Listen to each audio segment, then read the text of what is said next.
Lychee பழத்தில் அதிகமான நார்ச்சத்துக்கள் இருப்பதால் உடலில் ஏற்படும் செரிமான பிரச்சனைகள் குறைத்து வயிறு சம்பந்தமான பிரச்சனைகளையும் குணமாக்கும். சமைக்கும் பொழுது குழம்பில் காரம் அதிகமாகிவிட்டால் அதில் சிறிதளவு பால் சேர்த்தால் காரம் குறைந்துவிடும். பெரிய வெங்காயத்தை எப்படி வாங்க வேண்டும் என்று தெரியுமா? பெரிய வெங்காயத்தை நசுக்கினால் சாறு வந்தால் அது பழைய வெங்காயம். அதில் சுவையும் இருக்காது, சத்தும் இருக்காது.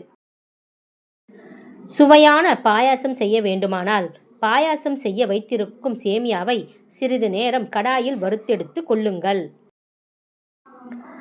கோடை காலத்தில் மோர் விரைவாக புளித்துவிடும். அதை தடுக்க மோரில் வாழை இலைகளை சிறு சிறு துண்டுகளாக நறுக்கி மோரில் போட்டு வைத்தால் புளிக்காமல் இருக்கும்.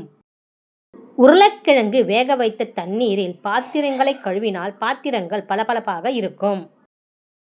குருமாவை இறக்கும் பொழுது கரம் மசாலாவை சேர்த்தால் சுவை அதிகரிக்கும்.